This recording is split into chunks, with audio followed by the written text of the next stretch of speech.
हरे कृष्णा। सभी को दंडवत प्रणाम। आप लोगों का श्रीमद् भागवतम के द्वितीय स्कंद के अध्याय 4 में स्वागत है। अध्याय का नाम है सृष्टि प्रक्रम। तो कल तक आपने देखा था श्लोका नंबर 16। तो आज हम श्लोका नंबर 17 देखने वाले हैं और वहां से आगे बढ़ेंगे। तो पहले सभी मंगलाचरण करेंगे, फिर आगे श्लोक पर आते हैं। तो सभी कर सकते हैं मेरे साथ में। नारायणं नमस्कृत्य नारायणं नमस्ते नमस्कृत्य नरं चैव नरोत्तमं नरं चैव नरोत्तमं देवीं सरस्वतीं व्यासं देवीं देवीं सरस्वतीं सरस्वतीं व्यासं व्यासं ततो जयमुदीरयेत्। ततो ततो जयमुदीरये नष्टप्रायेष्वभद्रेषु नष्टप्रायेषु नष्टप्रायेषु भद्रेषु भद्रेषु नित्यं भागवत सेवया नित्यं भागवत सेवया भगवती उत्तमा श्लोके भगवते भगवते उत्तमाश्लोके उत्तमाश्लोके भक्तिरभवती नैष्ठिकी भक्तिर्भवति भगवते नैष्ठिकी नैष्ठिके।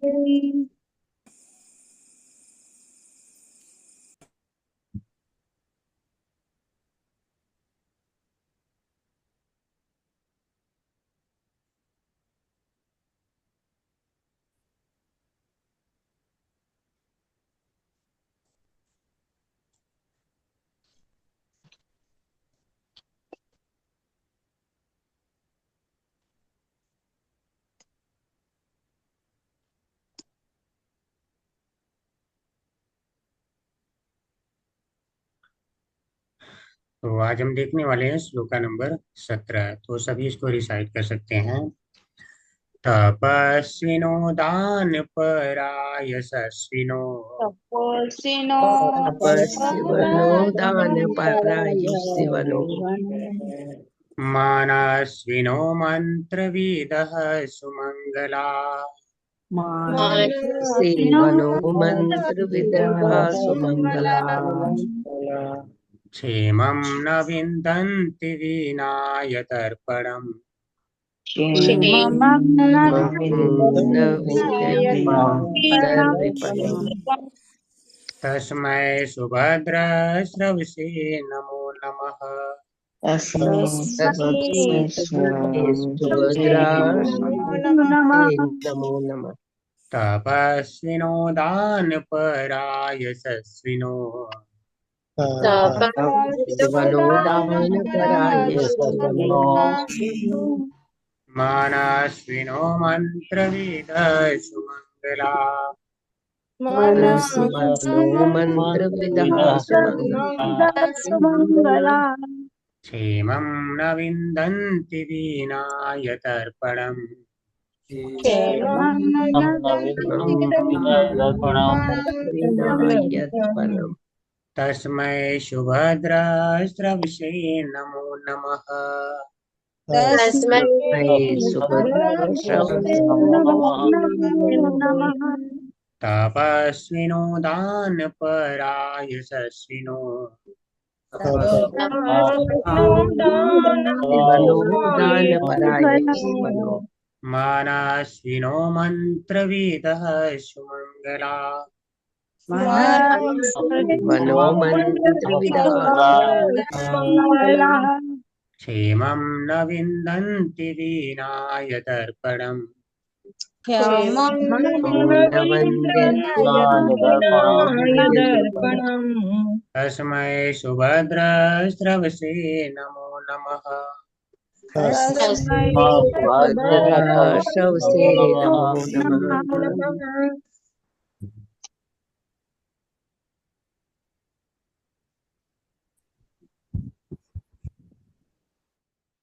शब्दार्थ देखेंगे।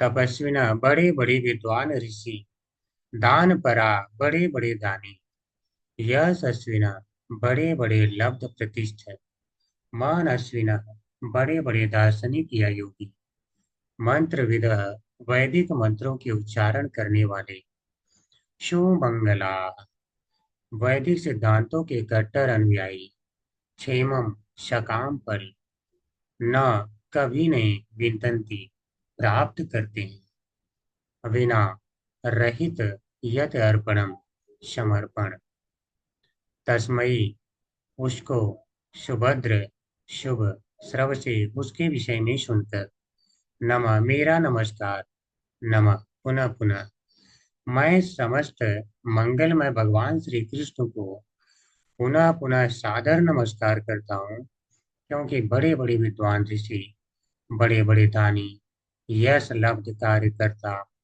बड़े बड़े दार्शनिक तथा योगी, बड़े बड़े वेद पाठी तथा बड़े बड़े वैदिक सिद्धांतों के बड़े बड़े अनुयायी तक भी ऐसे महान गुणों को भगवान की सेवा में समर्पित किए बिना कोई क्षेम अर्थात कुशलता प्राप्त नहीं कर पाते।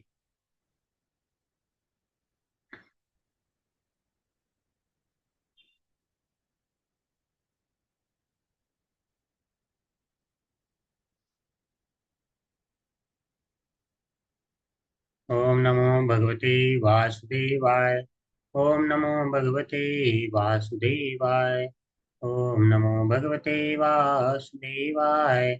ओम अज्ञानतिमिरान्धस्य ज्ञानञ्जनशलाकया चक्षुरुन्मिलितं येन तस्मै श्रीगुरुवे नमः। श्रीचैतन्यमनोभीष्टं स्थापितं येन भूतले स्वयं रूप कदा मह्यं ददाति स्वपदान्तिकम्।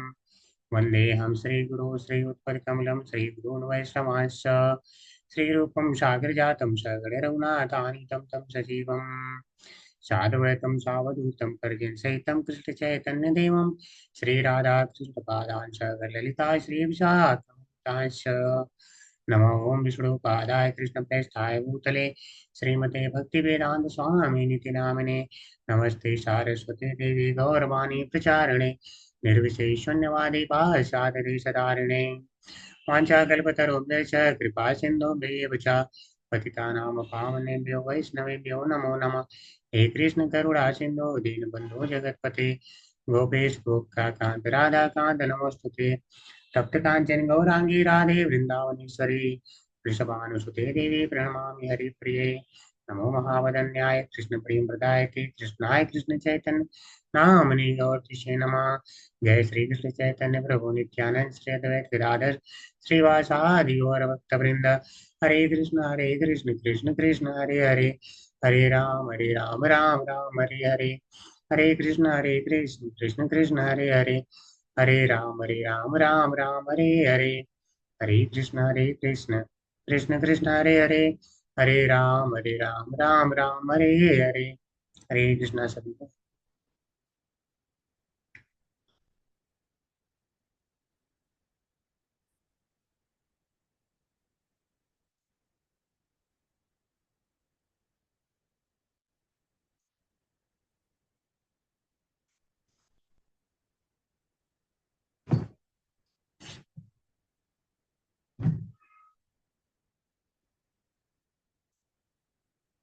तो एक बार सभी लोग फिर से श्लोका रिसाइट कर सकते हैं साथ में।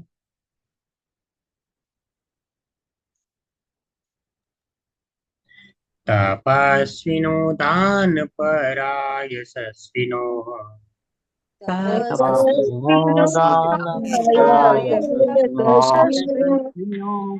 मनस्विनो मंत्रविद सुमंगला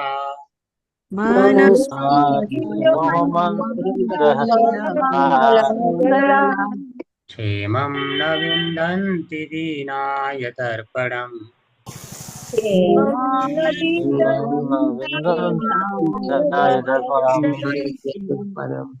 तस्मै सुभद्रस्रविसे नमो नमः।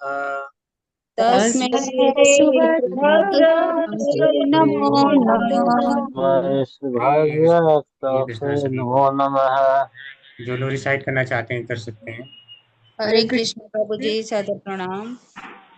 हरे कृष्ण प्रभु जी दंडवत प्रणाम। यशोसिनं मनसिनं मंत्रविदं सुमंगलः ह्यमाणं न विदन्ति विनाय दर्पणं तस्मै सुभद्र सबसे नमो नमः। हरे कृष्ण प्रभु जी सादर प्रणाम। हरे कृष्ण हरे प्रभु जी सादर प्रणाम। तपस्विनो दान परा यशस्विनो मनस्विनो मंत्रविदः सुमंगलाः क्षेमं न विन्दन्ति विनाय दर्पणम् तस्मै सुभद्र श्रवसे नमो नमः। हरे कृष्ण सभी को। हरे हरे कृष्ण कृष्णा प्रभु जी। प्रभु जी। ठीक है, आप बोलिए माता जी। तपस्विन दानपरा यशस्विन मनस्विन मन्त्रविदः सुमङ्गलः क्षेमं न विदन्ति विनाय दर्पणं तस्मै सुभद्रा श्रवसे नमो नमः। हरे कृष्ण प्रभु जी। हरे कृष्ण प्रभु जी। तपस्विनो दान परा यशस्विनो मनुष्यविनो मंत्र विदः सुमंगला क्षेमं न विदन्ति विना यत्पर्णम् तस्मै सुभद्र श्रवसे नमो नमः। हरे कृष्ण प्रभु जी। हरे कृष्णा प्रभु जी।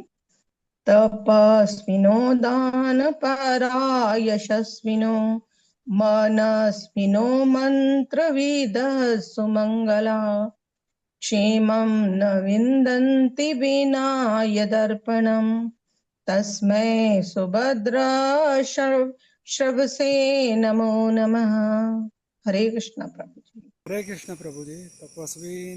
तपस्विनो दान परा यशस्विनो मनस्विनो मंत्र विद सुमंगला क्षेमं न विन्दन्ति विना यदर्पणम् तस्मै सुभद्र श्रवसे नमो नमः। हरे कृष्ण।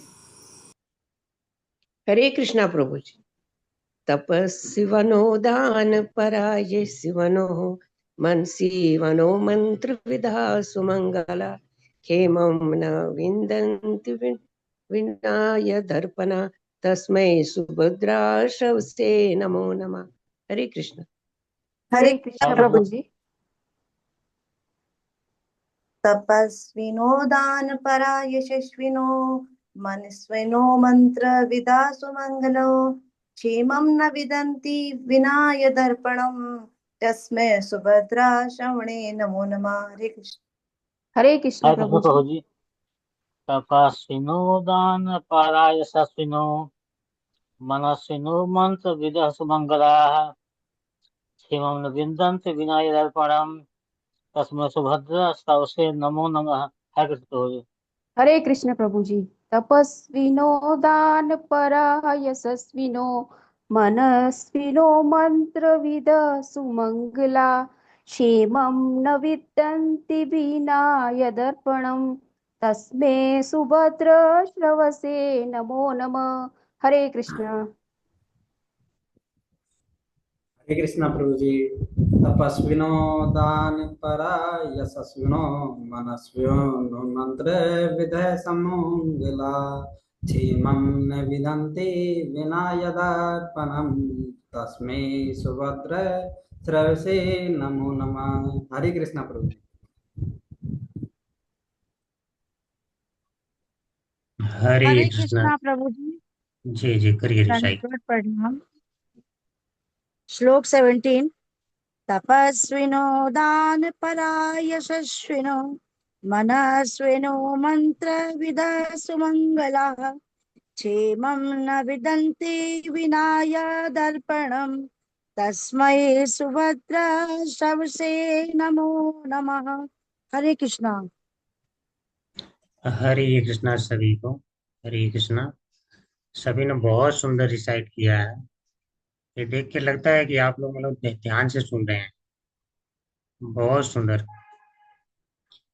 तो चलिए हम आगे बढ़ते हैं और श्लोक को समझते हैं कि वास्तव में श्लोक क्या कहना चाहता है। थोड़ा सा कल के बारे में जान लेते हैं। हरे कृष्णा माता जी, कल का क्लास रिकॉर्ड नहीं हो पाया था ना? समर्पिता माता जी। नहीं तो हाँ, नहीं नहीं हो पाया था। प्रभु जी तो रिकॉर्ड ठीक है, हम कल वाला थोड़ा सा जान लेंगे। 2-4 मिनट वहाँ पे एक रिव्यू ले लेते हैं, ताकि जो लोग अगर कंटिन्यू कर रहे हो सुन करके केवल रिकॉर्डिंग, तो उनके लिए फिर से हो जाएगा।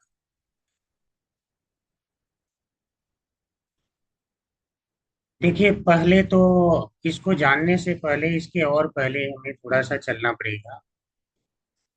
तो 15वां श्लोक था, यत् कीर्तनम यत् स्मरणम यत् क्षणम यत् वंदनम यत् श्रवणम यत् अर्हणम लोकस्य सद्यो विदुनोति कल्मषम् तस्मै सुभद्र श्रवसे नमो नमः।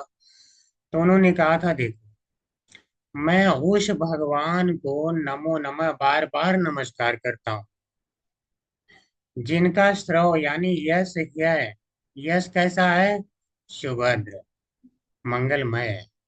जिन भगवान का यश ही मंगलमय है, मैं उन भगवान को बार बार नमस्कार करता हूँ।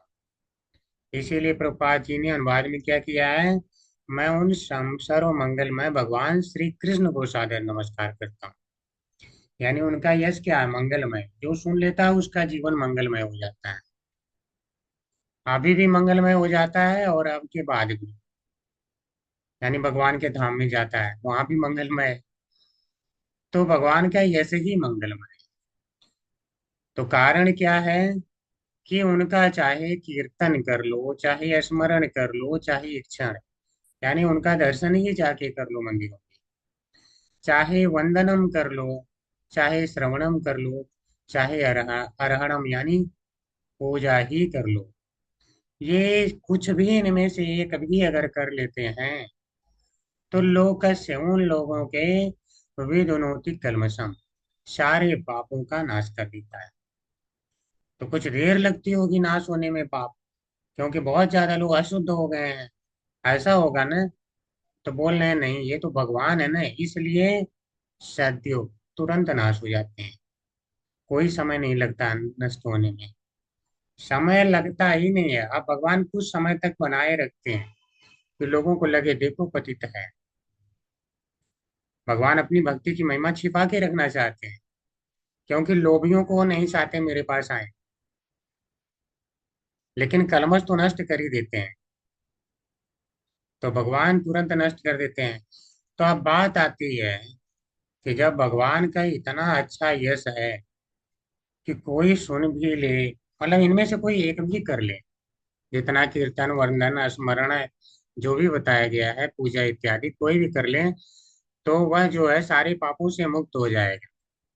तो इसको फिर करते कौन लोग हैं? तो उसके लिए ये श्लोक बताया गया, क्या? विचक्षणायत चरणोपसादिना संगम व्योदस्योभयोऽन्तरात्मनः विन्दन्ति हि ब्रह्मगतिं गतक्लमा तस्मै सुभद्र श्रवसे नमो नमः। देखिए, बार बार नमस्कार कर रहे हैं भगवान को। और हम लोग क्या है, हम लोग सोचते हैं ठीक है, हमने एक बार नमस्कार कर लिया, हाँ भगवान जी, हाँ प्रणाम। सुखदेव गोस्वामी बार बार कर रहे हैं, 13 श्लोकों में स्तुति करते हैं, समझ रहे हैं? 13 श्लोकों में। एक बार भूल के आ गए, दूसरी बार देखिए कितनी स्तुति चल रही है, मंगलाचरण ही चलते जा रहा है। तो अब बात आती है कि कौन भगवान की तब शरण ग्रहण करता है, उनमें से सभी विधियों से या केवल एक विधि से? तो कह रहे हैं विचक्षणा, जो अत्यंत बुद्धिमान है। यानी जो अत्यंत बुद्धिमान है वही करते हैं, यानी जिनकी बुद्धि खराब नहीं है, ऐसा व्यक्ति। तो अब मैं छोटा सा एक प्रश्न आप लोगों से करना चाहता हूँ, क्या भगवान ने भी कहीं कहा है कि हाँ बुद्धिमान लोग ही मेरी शरण ग्रहण करते हैं? कोई बताना चाहेंगे? कहीं भगवान ने डायरेक्ट जहाँ कहा हो, जहाँ बुद्धिमान लोग ही मेरी शरण ग्रहण करते हैं?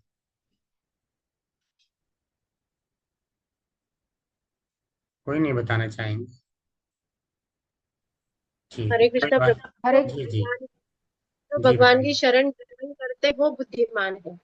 हाँ, तो भगवान ने कहा, ये बात कहा कि बुद्धिमान मेरी शरण में आते हैं। और वही हरे बात यहाँ कृष्ण देखिए सुखदेव गोस्वामी कह रहे हैं। हरे कृष्ण प्रभु जी। जी। तेषां सततयुक्तानां भजतां प्रीतिपूर्वकम। ये प्रभु जी। तो इन्होंने ये तो नहीं कहा ना कि हाँ बुद्धिमान लोग मेरी शरण में आते हैं, हाँ तो बुद्धिमान बताया नहीं उन्हें। जी जी। हरे यहाँ कृष्णा डायरेक्ट कहा। प्रभु जी। जी 7.19 में बहुनाम जन्मनां मन्ते ज्ञानवान माम प्रपद्यते वासुदेवम सर्वमिति समात्मा सुदुर्लभा। और 7.3 में भी बोला है भगवान ने, मनुष्याणाम सहस्रेषु कश्चिद् यदति सिद्धये यत्तामपि सिद्धानाम।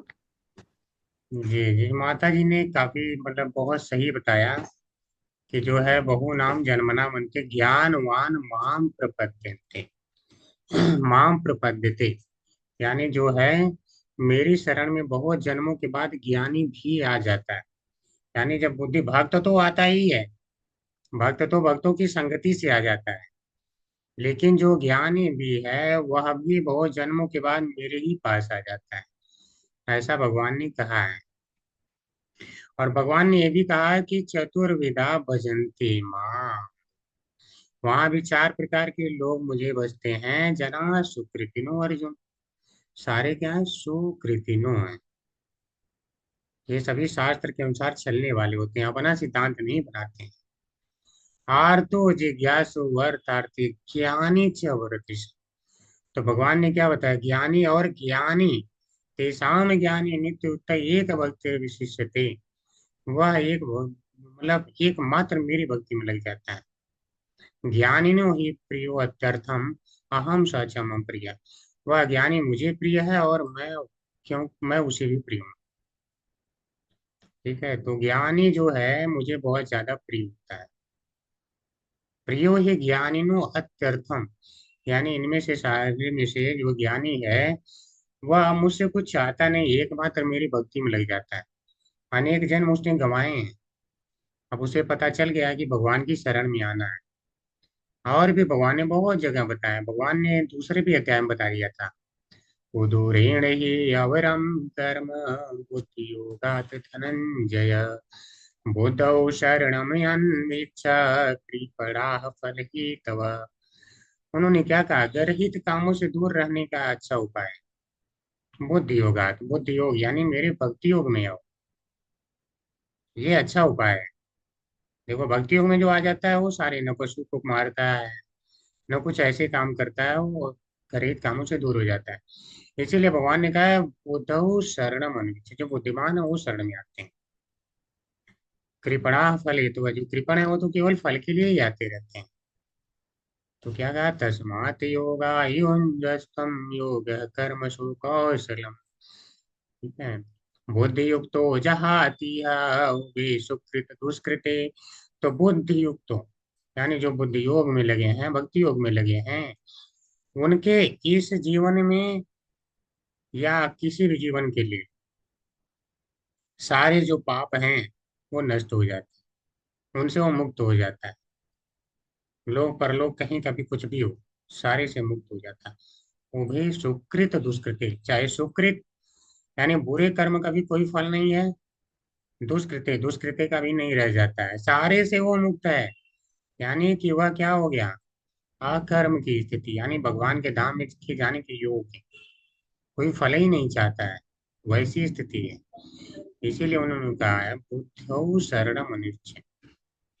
और यही योग है कर्मसु कौशलम, यानी आपके सारे कर्मों का कौशल यही है कि आप भगवान के योग में लग जाएं। अगर भक्ति योग में नहीं लग पाते हैं तो चाहे आप दुनिया का कुछ भी काम कर डालें, सारा व्यर्थ ही है, जो अगला 17वां श्लोक बताए। अगर भक्ति योग में नहीं आ पाते हैं तो 17वां श्लोक यही बताएगा कि आपका सब कुछ व्यर्थ चला गया। ठीक है, उसको हम देखेंगे। तो कह रहे हैं विचक्षणा यत चरणोपसादनात्, उनके चरण कमलों की शरण ग्रहण तो बुद्धिमान लोग करते हैं। तो बुद्धिमान लोग करते हैं तो चरण की शरण ग्रहण कर लेने से क्या होता है, तो कह रहे हैं संगम व्युदस्य, यानी जितनी आसक्ति है वह सारा फिर उसका त्याग हो जाता है, आसक्ति का, सारी आसक्तियों का भगवान की शरण में आने से, यानी भौतिक आसक्ति सारी त्याग हो जाती है। कौन कौन सी हो सकती है, उभयता है अंत है आत्मना, यानी जो अंतरात्मा में उसके दोनों, यानी वर्तमान में अभी क्या हो सकता है, मुझे क्या क्या चाहिए इस संसार में, या परलोक में जाऊंगा तो वहां क्या क्या चाहिए, कोई प्रकार की आसक्ति नहीं रह जाती। यानी न ये लोक, न परलोक, यानी न स्वर्ग लोक इत्यादि कुछ नहीं चाहिए।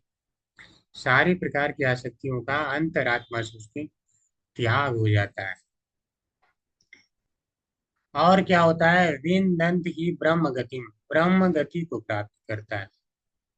यानी ब्रह्म गति अर्थात भगवान के धाम को प्राप्त करता है। ब्रह्म गति यानी वह स्थान, जीव गोस्वामी जी क्या कहते हैं, श्री जीव गोस्वामी कहते हैं ब्रह्म गति यानी वह स्थान जो ब्रह्म स्वरूप है। यानी भगवान का स्वरूप क्या है, सच्चिदानंद स्वरूप।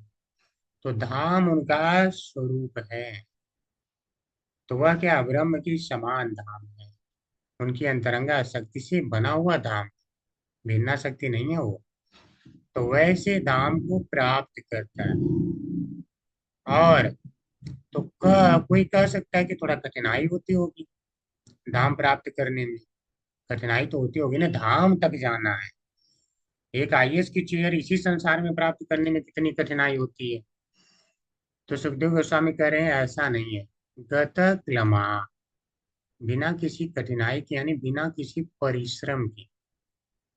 तो आप देखते होंगे कि बिना किसी परिश्रम के कह रहे हैं वह प्राप्त कर लेता है। तो जो लोग क्या है भगवान की भक्ति नहीं करते, उनके बारे में क्या बोला गया है कि चाहे वो कितना भी कर लें, अपने वर्ण आश्रम धर्म का पालन जो भी कर लें, लेकिन अगर भगवान की भक्ति नहीं करते, श्रवण कीर्तन नहीं करते हैं, तो उनका सारा ही व्यर्थ है। तो ये भी देखा था आपने कि जब बोला था शौनक आदि ऋषियों ने क्या कहा था, उन्होंने कहा था कि देखो जो सूर्य है उदय होते हुए अस्त होते हुए सारी की केवल आयु ही हर रहा है, यानी व्यर्थ कर दे रहा है। तो उनकी आयु ही पूरी व्यर्थ चली जाती है। लेकिन भक्त क्या है, बिना किसी परिश्रम के। और भी कहा गया और भी कहा गया है कि अगर आप अपने धर्म का कितना भी पालन कर लें, कुछ एक श्लोक आया था प्रथम स्कंद में कि अतः कुंभे द्विजश्रेष्ठा वर्णाश्रम विभाग सह, नहीं ये वाला नहीं है। था एक जो है जिसमें कहा गया था, हाँ विश्वक्सेन कथासूय न उत्पादेत यति सहरतिम श्रम ये वही केवलम। ठीक है, वर्णाश्रम स्व धर्म स्व अनुष्ठित पुंसाम विश्वक्सेन कथासूय न उत्पादेत यति रतिम श्रम ये वही केवलम। अगर आप अपने किसी वर्ण में हो, चाहे किसी भी आश्रम में हो, चाहे संन्यास आश्रम में हो, समझ रहे हैं, किसी भी आश्रम का मतलब क्या है, संन्यास में, अगर कथाओं के प्रति रुचि नहीं हुई तो श्रम ये भी केवलम, आपने केवल श्रम किया है, बर्बाद है सारा समय। तो तस्मै सुभद्र सर्वसे नमो नमः। ऐसे मंगलमय श्री भगवान को मैं बार बार नमस्कार करता हूँ। अब आ जाइए, ऐसा व्यक्ति क्या हो सकता है, तपस्विनो तपस्वी हो सकता है, दान परा वह दान परायण हो सकता है, बड़ा बड़ा दानी हो सकता है। यह सस्विनो यानी जैसे कहीं कोई कुआं खुदवा दे, कोई अश्वमेध यज्ञ करवा दे और यश लाभ करे, तो ये सब लाभ उसका क्या है। या मन अश्विनो, बड़े मने मन वैदिक मंत्रों के उच्चारण करने वाले हैं, जिन्हें मंत्र विशारद कहते हैं। या मंत्र विदः, मंत्र विदः जो नहीं, मनस्विनः का अर्थ बड़े बड़े दार्शनिक होता है, यानी जो मन से केवल चिंतन किया करते हैं। और मंत्र विदः का अर्थ है बड़े बड़े मंत्र विशारद, यानी जो मंत्रों के उच्चारण करने वाले लोग हैं। जैसे कोई अगर कर्म कांड करवाते हैं, तो उस समय कुछ लोग करवाते हैं कि मंत्रों का उच्चारण करते हैं, तो चाहे वह उसमें भी कितना न एक्सपर्ट हो, और सुमंगला वैदिक सिद्धांतों का कट्टर अनुयायी हो, उसी के अनुसार चलता हो, यानी जिन्हों कहा जाता है बहुत सदाचारी हो, बहुत ज्यादा सदाचारी हो, तो भी क्षेमम न विंदन्ति, विंदन्ति यानी प्राप्त करते हैं, क्षेमम यानी उसका कोई कल्याण न विंदन्ति, उसका तब भी कल्याण नहीं होता है। कारण क्या है? विनयत अर्पणम। अर्पणम उन्हें उन्हें क्योंकि भगवान को ये चीजें अर्पित नहीं किया है। अपने तप को, दान को, यश को, चाहे जो भी कुछ करते हैं, ये सारा भगवान को अर्पित किया जाना चाहिए। तब तो इससे आपका कल्याण होगा, अन्यथा यह क्या है?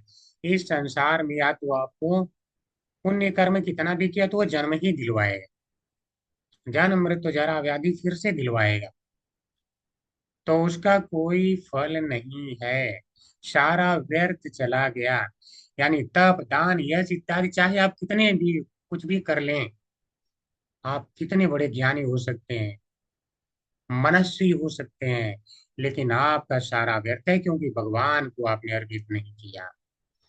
तो ऐसे भगवान को तस्मै सुभद्र सर्वसे नमो नमः, ऐसे मंगलमय भगवान को मैं बार बार नमस्कार करता हूँ। थोड़ा सा इसके कुछ शब्दों पे हम और विचार कर लेते हैं। तो कहने का भाव यही है कि चाहे मतलब हो सकता है बड़े बड़े विद्वान ऋषि हो कोई, या बड़ा दानी हो जो सोच रहा है मैं देखो बहुत दान करता रहता हूँ, ठीक है, वेद पाठी हो कोई, बड़ा दार्शनिक हो, तो ये सारे के सारे जो है उनके कार्य की कोई कुशलता नहीं है। यानी कार्य की कोई कुशलता नहीं। जैसे भगवान ने क्या कहा है कि मोग आशा मोग कर्माणो मोग ज्ञान विचेत स, उनके जितने आशाएं हैं, जितने कर्म के फल होने चाहिए, जितने, ये सब ज्ञान भी निष्फल चला जाता है। तो जो भगवान को समर्पित नहीं है उसके सारे साधन विफल हैं। तो क्या, इसीलिए श्रीधर स्वामी इस श्लोक का छोटे में तात्पर्य में क्या देते हैं? वो कहते हैं भक्ति शून्य लोगों के सभी साधन विफल हैं, यह इस श्लोक से बताया गया। अर्थात जो भक्ति शून्य है उनके सारे ही साधन विफल हैं, चाहे कुछ भी वो लोग कर लें। यानी चाहे मनस्वी हो, योगी जन हो, सुमंगला यानी सदाचार पालन करने वाले हैं, तो ये जो भी करते हैं अगर ये सारी चीजें भगवान को अर्पित कर दें तब इनका जो है व्यर्थ नहीं कहा जाएगा। जैसा कि आपने देखा होगा भगवान ने 9th चैप्टर में कहा है कि यत करोसि यत यशनासि यत जुहोसि ददासि यत यत पश्यसि कौन्तेय तत्कुरु समत्वर्पणम्। जो कुछ करते हो मेरे को समर्पण करके हुए करो। तो इससे क्या होता है? शुभ शुभ फलैरेवं मोक्षसी कर्म बंधन संन्यास योग युक्त आत्मा विमुक्तो माम उपैस्यसि। जो सारी चीजों में आसक्ति त्याग करके इस प्रकार से मुझे सब कुछ अर्पण करता है, तो वह विमुक्तो जब यहाँ से मुक्त होता है शरीर से, तो माम उपैस्यसि मुझे प्राप्त कर लेता है। और जितने शुभ फल है अशुभ फल में वो उनके कर्मों से मुक्त हो जाता है। शुभ अशुभ फल एवं मोक्ष से कर्म बंधन। तो कुल आप देख रहे हैं कि कह रहे हैं चाहे कितना भी बड़ा महात्मा हो उसकी सारी साधनाएं विफल हो जाती हैं और वो निंदित है। आपने देखा होगा बड़े बड़े सन्यासी हैं, क्या कहा जाता है, कुटिया में चला जाए, बहुधक हो जाए, फिर परिव्राजकाचार्य हो जाए, परमहंस हो जाए, यानी पूरी दुनिया से अब मतलब नहीं है। कितने तो ऐसे ऐसे देखे होंगे नंगे पुंगे घूम रहे हैं और हाथ ऐसे करके हैं, कथा से कोई मतलब नहीं, भगवान को कोई समर्पण नहीं, मेरा नाखून बस कितना बढ़ जाए। 10 10 साल 15 15 साल से हाथ केवल ऊपर किए हैं, नाखून तक नहीं काटा। बताओ क्या तपस्या है? ये सारी तपस्याएं अगर भगवान, उनसे पूछो भगवान कौन है, नहीं पता है, तो ये सारी की सारी व्यर्थ ही चली जाती हैं, चाहे कुछ भी कर लो।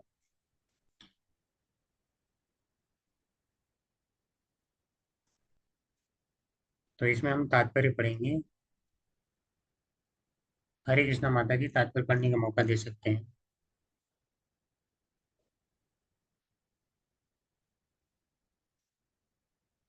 अच्छा लग रहा है लिप्त हो गए माता जी।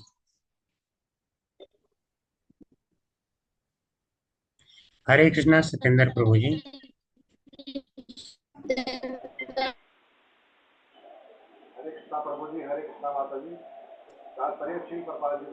प्रभु जी आपकी आवाज बहुत कम आ रही, बहुत कम।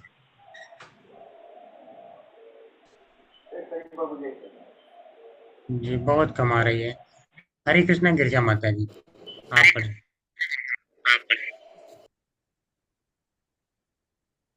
हरे प्रभु जी, मैं पढ़ूं? जी जी पढ़िए। हरे कृष्णा प्रभु जी, हरे कृष्णा माता। शील प्रभुपाद की जय। तात्पर्य प्रभुपाद द्वारा। विद्या में प्रगति, दानशीलता मानव समाज का राजनीतिक, सामाजिक या धार्मिक नैतिक, दार्शनिक चिंतन, योग अभ्यास, वैदिक अनुष्ठानों में निपुणता तथा मनुष्य के ऐसे ही सारे उत्तम गुण उसकी सिद्धि प्राप्त में तभी सहायक बनते हैं जब उनका उपयोग श्री भगवान की सेवा में किया जाए। ऐसा किए बिना ये सारे गुण मनुष्य के लिए कष्ट के कारक बन जाते हैं। प्रत्येक वस्तु का उपयोग या तो अपनी इंद्रिय तृप्ति के लिए या फिर अपनी अतिरिक्त अन्य की सेवा के लिए हो सकता है। स्वार्थ के दो प्रकार है, निजी स्वार्थ तथा विस्तारिक स्वार्थ। लेकिन इन दोनों प्रकार के स्वार्थ में कोई गुणात्मक अंतर नहीं है। चोरी चाहे निजी स्वार्थ के लिए की जाए या पारिवारिक स्वार्थ के लिए, वो ऐसी वे एक जैसी होती है, अर्थात हरे कृष्णा अपराधमय। माता जी, आगे और हरे कोई पढ़ कृष्ण। सकते हैं? बबीता माता जी, हरे कृष्णा पढ़िए। हरे कृष्ण प्रभु जी। चोरी चाहे निजी स्वार्थ के लिए जाए या पारिवारिक स्वार्थ के लिए, वो एक जैसे होते हैं, अर्थात अपराधमय कृत्य होती है। यदि कोई चोर अपने लिए नहीं अपितु समाज या देश के हित के लिए चोरी करने के कारण अपने आप को निर्दोष बताए, तो किसी भी देश के कानून द्वारा उससे क्षमा नहीं की जा सकती। सामान्य लोगों को इसका ज्ञान नहीं रहता कि जीव का स्वार्थ तभी पूर्णता को प्राप्त होता है जब ऐसा स्वार्थ श्री भगवान के स्वार्थ से अभिन्न होता है। उदाहरण, शरीर तथा आत्मा का एक साथ पालन पोषण करने में क्या स्वार्थ है? मनुष्य शरीर पालने हेतु निजी या सामाजिक धन कमाता है, किंतु जब तक इस चेतना ना रहे तब तक शरीर का पालन ईश्वर के साथ अपने संबंध की अनुभूति प्राप्त करने हेतु ना हो, तब तक शरीर तथा आत्मा का एक साथ पालन करने के सारे प्रयास पशु द्वारा शरीर तथा आत्मा का पालन करने के सदृश ही है। मनुष्य शरीर के पालन पोषण का प्रयोजन पशुओं से भिन्न होता है। इसी प्रकार विद्या की प्रगति, आर्थिक विकास, दार्शनिक शोध, वैदिक साहित्य का अध्ययन या जहाँ तक कि पुण्य कर्म को संपन्न करना, यथा दान, अस्पताल खोलना, अनुदान, ये सारे कार्य श्री भगवान से संबंधित होने चाहिए। ऐसे सारे कार्य तथा प्रयासों का उद्देश्य श्री भगवान की प्रसन्नता होना चाहिए, किसी सत्ता, व्यक्ति या समूह की पुष्टि नहीं। संसिद्धि हरीश तोषणम। श्रीमद् भागवत गीता में इसी सिद्धांत की पुष्टि की गई है, जहाँ पर यह कहा गया है कि हम जो भी दान दे तथा जो भी तपस्या करे वह सब श्री भगवान को अर्पित कर देना चाहिए या उन्हीं के निमित्त करना चाहिए। ईश्वर विहीन मानवीय सभ्यता के पटु नेतागण तब तक शौक्षिक उन्नति या आर्थिक उन्नति के विविध प्रयासों में कोई सफलता प्राप्त नहीं कर सकते जब तक वे ईशा भावना परायण ना हो।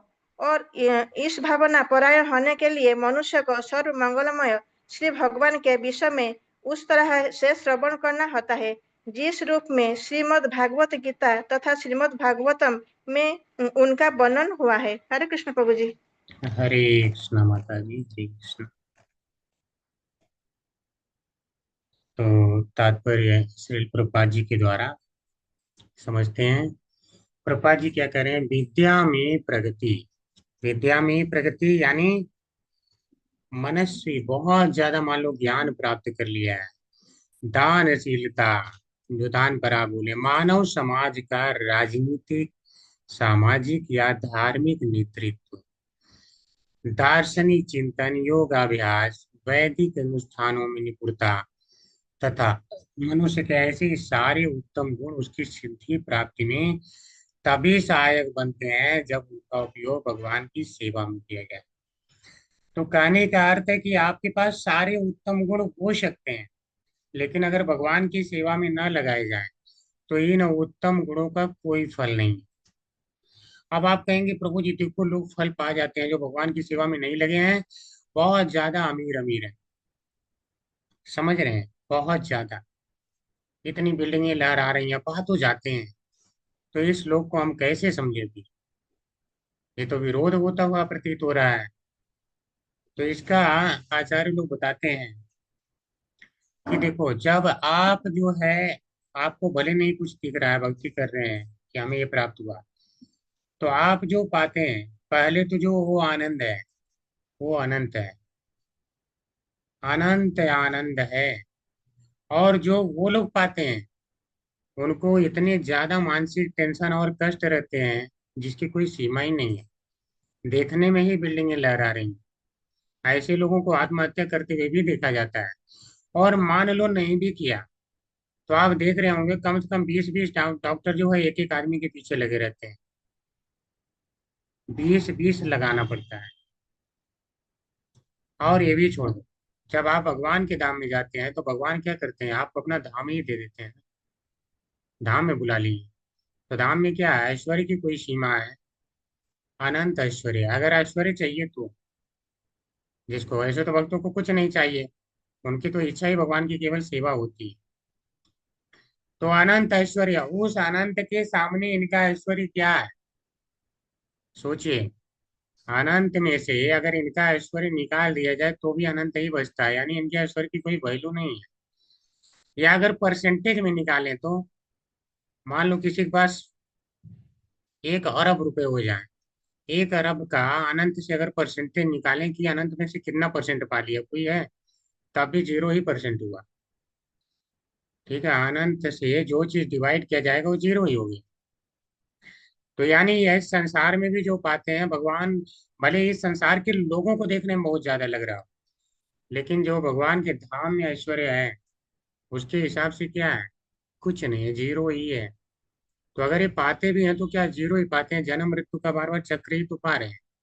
उसमें बंध गया, कुछ समय तक 10 साल 20 साल भोगेगा, 50 साल भोग लेगा, और क्या भोगेगा। उसके बाद फिर से हो सकता है उसी घर के सामने कुत्ता बन के आ जाए और उसी का बेटा उसे मार के भगा रहा है, कौन जाने।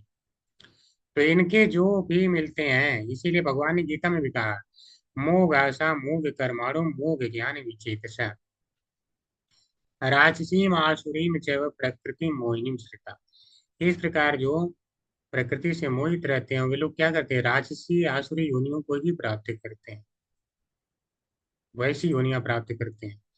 तो ऐसा नहीं कि देखने में बड़ी बड़ी मूछें होंगी ऐसा तभी असुर कहलाए। पशु योनियां सब क्या है, ये सब तामसी योनियां है, राजसी योनियां ही है। तो वैसी योनियों में चला जाता है, सही वाला भी, वैसा वाला भी भूत प्रेत भी बन जाते हैं, ऐसे भी होते हैं। तो वैसी जगहों में ही जाते हैं, कर्म के बंधन में बंधे रहते हैं। कहने का भाव ये है, ऐसा किए बिना ये सारे गुण मनुष्य के लिए कष्ट के कारण बन जाते हैं। जन्म मृत्यु यानी कष्ट।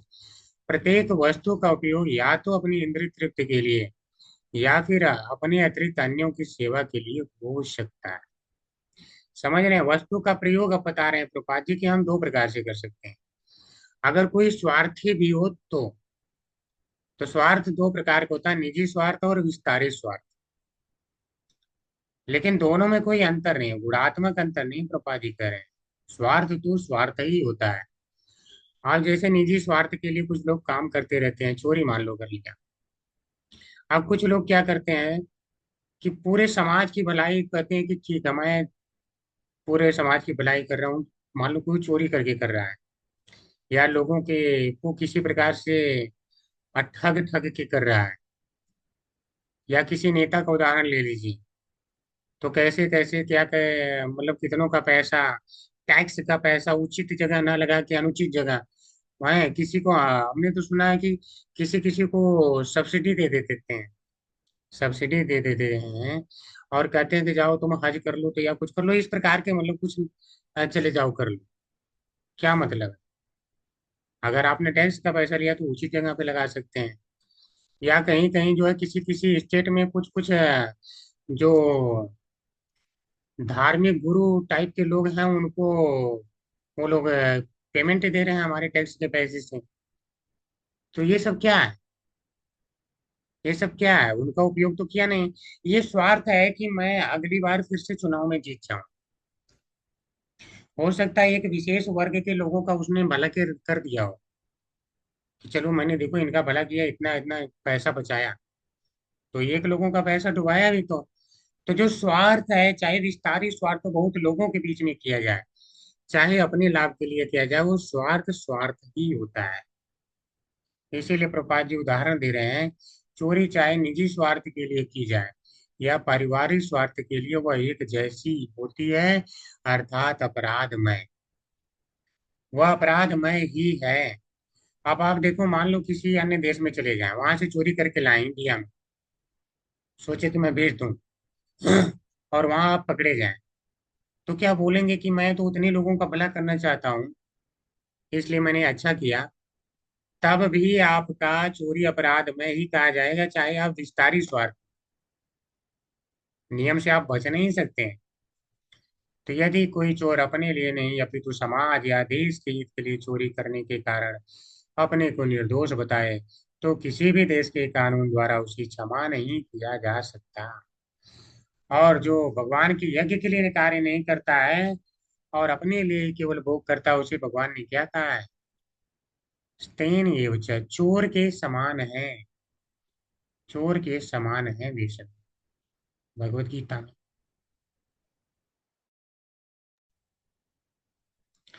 सामान्य लोगों को इसका ज्ञान नहीं रहता कि जीव का स्वार्थ तभी पूर्णता को प्राप्त होता है जब ऐसा स्वार्थ भगवान से के स्वार्थ से अभिन्न हो। यानी अगर स्वार्थ रखना है तो भगवान की सेवा में रखिए। भगवान की सेवा करेंगे तो आपका स्वतः ही हो जाएगा, सारा कुछ पूरा हो जाएगा।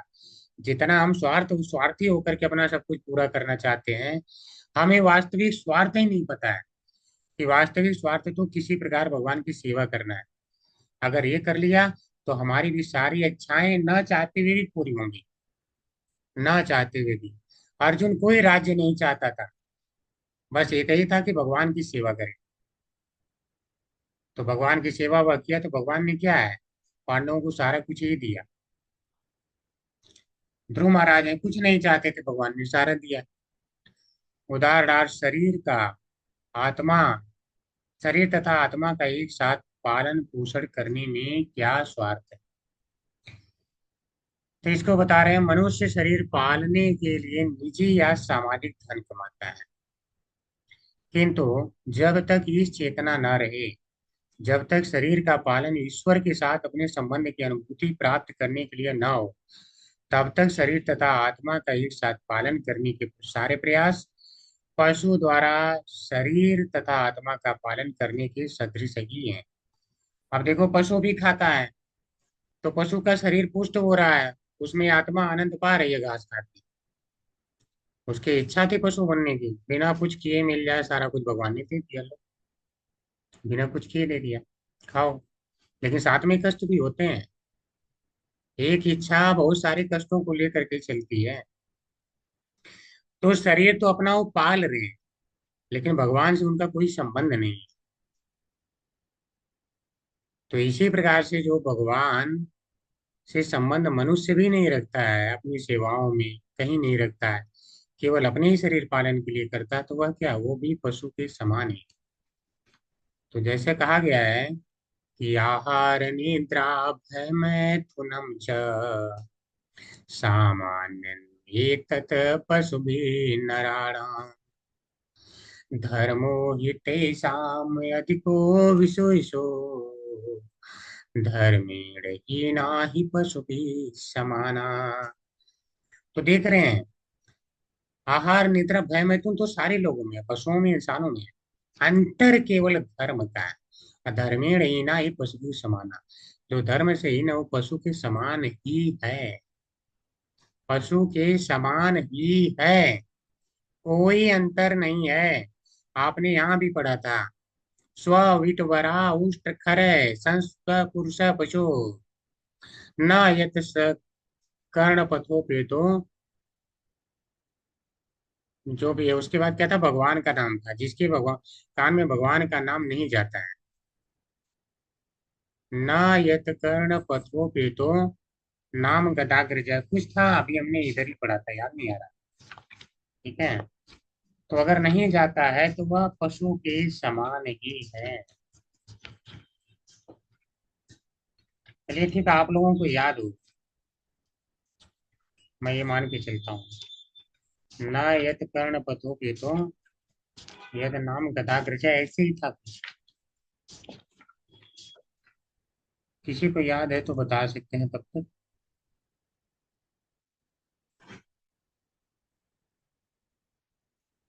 म्यूट का ऑप्शन दे दिया हमने, या मैं तब तक देखता हूँ। हाँ, जातु नाम गदाग्रज, जातु शब्द भूल गया था। तो स्विष्टवरा उष्ट खर संस्तुत पुरुष पशु नायत कर्ण पतो पेतो जातु नाम गदाग्रज। भगवान गदाग्रज का नाम जिसके नहीं जाता कानों में, वह पशु ही है। शरीर भले जो हो, पशु ही है मानसिक स्तर पे। तो मनुष्य शरीर की पालन पोषण का प्रयोजन पशुओं से भिन्न होता है। इसी प्रकार विद्या की प्रगति, आर्थिक विकास, दार्शनिक शोध, देखिए दार्शनिक शोध से किसे कह रहे हैं, मनस्वी। वैदिक साहित्य का अध्ययन करता, जो मंत्रविद है, या कि पुण्य कर्मों को संपन्न करना, यथा दान, अस्पताल खोलना, अन्नदान इत्यादि देना, ये सब किस में आ जाएंगे, दान परा, बहुत ज्यादा दान परायण है। ये सारे कार्य भगवान से संबंधित होने चाहिए। दान करना गलत नहीं है, एनजीओ चलाइए गलत नहीं है, लेकिन भगवान के लिए चलाइए, कि मैं इतने लोगों को भगवान के धाम भेज दूं। जैसे आप देखते हैं कई कई जगहों पे पूरा दान करते रहते हैं, बहुत बड़ा बड़ा क्या है वहां पे, लंगर चल रहा होता है, लेकिन भगवान का कोई नाम नहीं है। अगर वहीं पे भगवान का प्रसाद खिला दे तो आपको उतना ही काम करना है, बस भगवान को अर्पित करना और खिलाना है। भगवान का प्रसाद खाएंगे तो उतने लोगों का कल्याण हो जाएगा, भगवान के धाम में जाएंगे। और जो एक बार प्रसाद खा लिया उसे जाना तय है। अब कैसे ले जाएंगे वो भगवान की जिम्मेदारी है। आपका काम है लोगों को प्रसाद खिलाना, उनसे किसी प्रकार से एक बार कृष्ण कहलाना। एक बार भी कृष्ण कह दिया तो उसके अनंत जन्मों के पाप ऐसे ही नष्ट हो जाएंगे। तो ऐसे सारे कार्यों तथा प्रयासों का उद्देश्य भगवान की प्रसन्नता होनी चाहिए, किसी सत्ता विशेष या समूह की तुष्टि नहीं। संसिद्धिम हरितोषणम, संसिद्धिम हरितोषणम, यानी जो भी आप करते हैं उसका केवल हरि की तुष्टि होना चाहिए, यह उद्देश्य है। भगवद गीता 9.27 में इस सिद्धांत की पुष्टि की गई है कि जहां पर यह कहा गया कि हम जो भी दान दें, तपस्या करें, वह सब भगवान को अर्पित कर देना चाहिए या उन्हीं के निमित्त करना चाहिए। तो अच्छा तो यह है कि उन्हीं के निमित्त किया जाए। इसको मैंने बता दिया है, यत पुरुष यत अश्नासी श्लोक था। ईश्वर विहीन मानवीय सभ्यता के पटु नेतागण, यानी बहुत बुद्धिमान है, लेकिन बुद्धिमानी का कोई फायदा नहीं है। तब तक शैक्षिक उन्नति या आर्थिक उन्नति के विविध प्रयासों में कोई सफलता प्राप्त नहीं कर सकते, जब तक वे इस भावना भावित न हो। आप देख लो कितना जो है पढ़ के लोग डॉक्टर इंजीनियर बनते हैं, क्या है, अगर इस भावना भावित नहीं है तो भावना क्या रहती है, हड़प लो गरीबों का। कोई भी जाता है एक इलाज करवाने, उसका खेत ही बिक जाता है, घर बिक जाता है, और सारा बिकने के बाद भी इलाज नहीं हो पाता तो मर जाता है। क्या फायदा हुआ ऐसी पढ़ाई का। इस संसार के लिए भी तो पढ़ाई काम में नहीं आई। मान लो कि हम कह लें ठीक हो भगवान के धाम नहीं गए, यहाँ लोगों की भला कर देगा, कौन सा कर दिया भला। जिसके पास उतना होगा तब तो करवाएगा। यानी यहाँ पढ़ भी ले तो भी भला नहीं कर सकता, केवल बिजनेस मैन बन सकता है। ये पढ़ाई भगवत धाम नहीं भेज सकती, बिजनेस मैन बना सकती है। ईश्वर भावना भावित होने के लिए मनुष्य को सर्व मंगलमय भगवान के विषय में उस तरह से श्रवण करना होता है जिस रूप में भगवत गीता तथा श्रीमद् भागवत में उसका वर्णन हुआ है। यानी वहां बोला गया है परंपरा में करिए, तो परंपरा में ही करना है, वही जोर दिया गया है, तब जाके यथारूप रहेगा। और शब्दों में छेड़खानी करने की आवश्यकता नहीं हमें, जैसा शब्द यहाँ कहा गया है वही चीज अच्छे से समझ लेना, बस हो गया। आचार्यों ने जितना समझाना था उतना समझा दिया है, प्रभुपाद जी ने जितना समझना आवश्यक है उतना समझा दिया है। अपने मन से हमें व्याख्या करने की आवश्यकता नहीं है कि यहाँ पे सर्व मंगलमय लिखा तो इसका अर्थ ये हो सकता है। क्यों आप अनुमान लगा रहे हैं? फिर आप में और आप में अंतर क्या रहा? जो प्रभुपाद जी ने यहाँ लिखा है हमें वही समझना है, उससे ज्यादा की आवश्यकता नहीं है। उतना समझ लिया तो प्रभुपाद जी की जिम्मेदारी अपने धाम में कैसे ली जाएंगी। ठीक है, हरे कृष्णा। आज यही हम विराम लेंगे। और कल बहुत अच्छा श्लोक है, आप देखने वाले हैं कि इतने बड़े बड़े लोग अगर भगवान के लिए नहीं करते तो उनका सारा कुछ व्यर्थ है, दान तपस्या हर कुछ व्यर्थ है। लेकिन अगर कितना भी नीचे से नीचे हो, अगर भगवान को समर्पित कर देता है सब कुछ, तो वह तुरंत पापों से मुक्त हो जाता है और भगवत धाम जाता है। ऐसा हम कल देखने वाले हैं, बहुत सुंदर श्लोक आएगा। तो आज यहीं पे हम विराम लेंगे। अगर किसी का कोई प्रश्न है तो कर सकते हैं। हरे कृष्णा।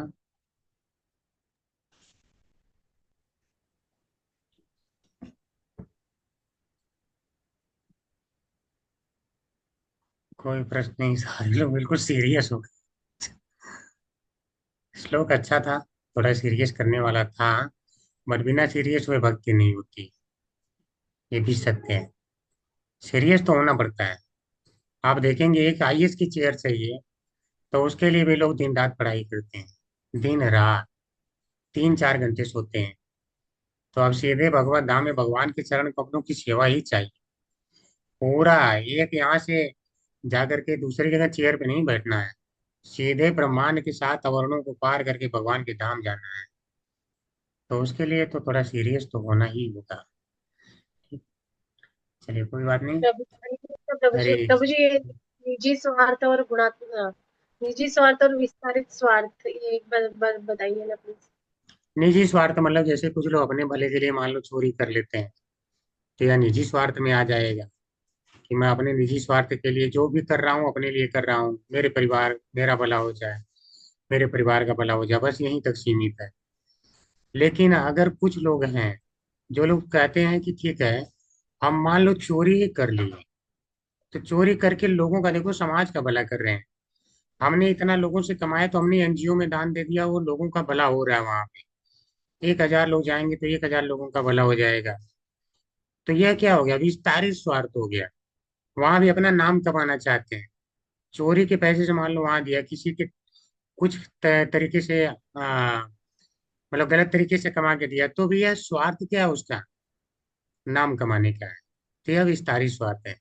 जैसे नेता इत्यादि हैं, जैसे कुछ भी मान लो आपने टैक्स में पैसे जमा किए, तो उसको उचित जगह ना लगा के अपने नाम कमाने के लिए कुछ विशेष लोगों को फायदा कराते हैं, जहां से उनको ज्यादा वोट मिल सके।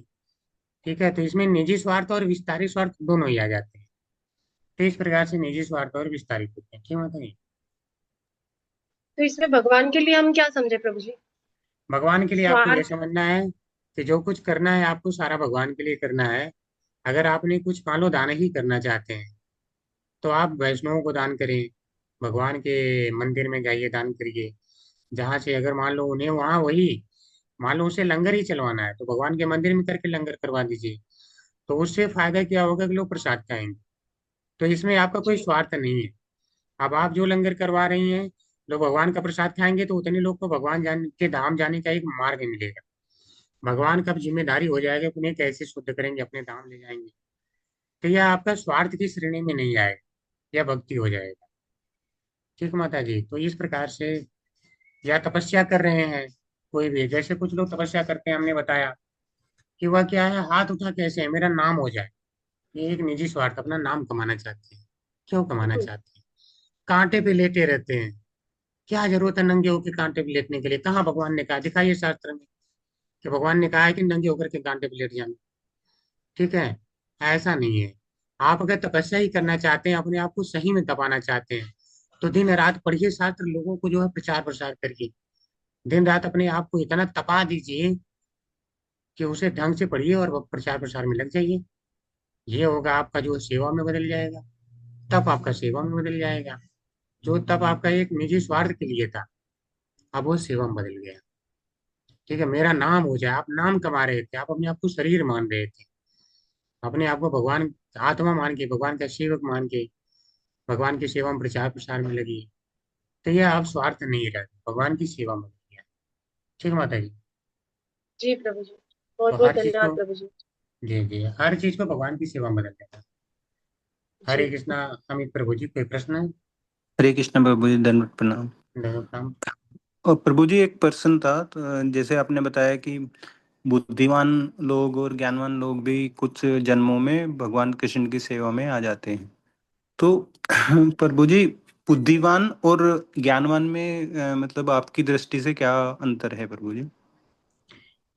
चलिए, ज्ञानवान बुद्धिमान उसे ही कहा जाएगा जो इस संसार की चीजों से हट के धीरे धीरे ये सोचना शुरू कर दे, कुछ तो है जो कि हम शरीर नहीं है।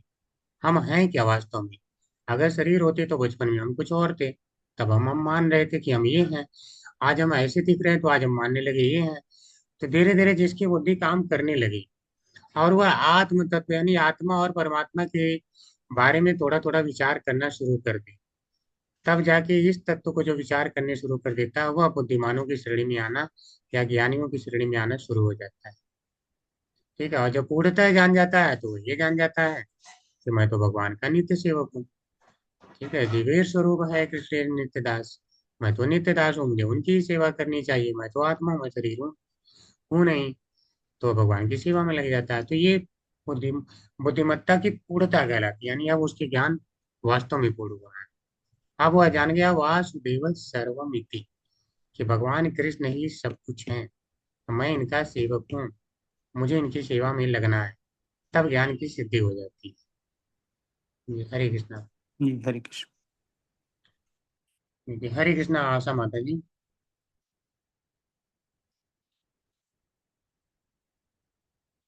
रीडिंग करने के लिए हाथ खड़ा किए थे जी प्रभु जी। ठीक है। हरे कृष्णा मधु कपूर माता जी। हरे कृष्णा प्रभु जी, दंडवत प्रणाम। धन्यवाद। मैंने आपका ये सेशन पहली बार अटेंड किया है। आज मुझे लिंक दिया था माता जी ने, उन्हें पूरा सहयोग मिला उनका जी मुझे। जी और it was a wonderful session, क्योंकि आज तो बहुत बड़ा चंद्र ग्रहण भी है और उस दिन भी हम आपके भागवत के अंश को सुन रहे हैं। तो ये बहुत बड़ा प्रेरणा स्रोत है आज के उपलक्ष्य में भी। जी जी, हरि बहुत बोल अच्छा माता। लगा।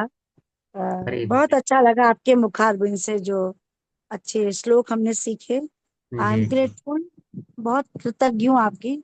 हरे कृष्णा। जी माता जी, मेरा कृतज्ञ नहीं होना है, आचार्यों का कृतज्ञ होना है, भगवान का कृतज्ञ होना है कि आचार्य लोगों ने इस चीज को हमारे सामने इस रूप में रखा कि हम जान पा रहे हैं, अन्यथा तो हम ये तो इसे भटकते सत्संग का रहते प्रभाव भी है, हैं। सत्संग का जी भी होता है प्रभाव। अच्छे शब्द, अच्छी वाणी, अच्छे विचार सुनने मिलते हैं तो मनुष्य वैसे भी कृतज्ञ हो जाता है। जी जी। धन्यवाद आपका। हरे हरि कृष्णा। हरि बोल माता जी। अभी क्या कर रही हैं कोर्स माता जी, कौन सा कर रही हैं? भगवत गीता का। हमारे मंदिर से आप जुड़ी हैं, कोई कोर्स कर रहे हैं, लेवल 1 2 3 कुछ? आप मुझसे पूछ रहे हैं? जी माता जी। अच्छा अच्छा। ये जी प्रभु जी, मैंने दो दो बार किया है लेवल 1 और जी लेवल 2 भी किया है, और सदाचार की कक्षा के साथ जुड़ी हुई हूँ। और जी अभी भी कंटिन्यूशन जी कर जी। रही हूँ मैं। और ठीक लेवल है 3 में माता। अभी गई हूँ। हाँ, लेवल 3 कर लीजिए, 4 भी करिए, भक्ति शास्त्री करिए, सारा कुछ हमारे मंदिर में करवाया जाता है। जी और प्रभु जी। इसका कोई चार्ज नहीं, आपको पता ही होगा कि हम मंदिर से जी की प्रभु। तरफ चार्ज नहीं करते हैं। और ये फ्री है, हमारे गुरु महाराज की आज्ञा है कि सारे कोर्स फ्री करवाए जाएं, तो सारे करवाए जा रहे हैं। और जी जितना प्रभु ज्यादा जी। ज्यादा सहयोग हो सकता है हम लोग कोशिश कर रहे हैं कर। ठीक है माता जी। बहुत अच्छा सर, बहुत अच्छा प्रभु जी, मार्गदर्शन आपका है। हरे हरे कृष्णा। हरे कृष्णा माता जी। तो अब इस क्लास का समापन करेंगे एक श्लोक के साथ में। तो भगवान ने कहा है कि मुझे सबसे प्रिय कौन है, कि न च तस्मान् मनुष्येषु कश्चिन् मे प्रियकृत्तमः भविता च न मे तस्मात् अन्यो प्रियतरो भुवि। जो मेरे प्रचार प्रसार में यानी गीता के ज्ञान के प्रचार प्रसार में लगे रहते हैं, उस मनुष्य से ज्यादा इस प्रकृति पर मुझे कोई प्रिय ही नहीं है। अब जिसको जितना कर्मकांड और सब कुछ करना हो कर ले, और एक ने प्रचार प्रसार करा, वो सबसे ज्यादा प्रिय हो गया। ठीक है, तो इसी के साथ भगवान श्री कृष्ण की जय। ठीक है, तो आज चलेंगे। प्रभु जी एक सवाल है प्रभु जी। जी जी प्रभु जी, सुदामा सेवा के लिए किससे कांटेक्ट कर सकते हैं प्रभु जी? सुदामा सेवा के लिए समर्पिता माता जी से कांटेक्ट करिए। जी, हरे कृष्ण। जी, हरे कृष्ण। प्रभु जी ये सेशन आपका रोज होता है इस समय? जी माता जी, ये डेली रहता है, प्रतिदिन रहता है।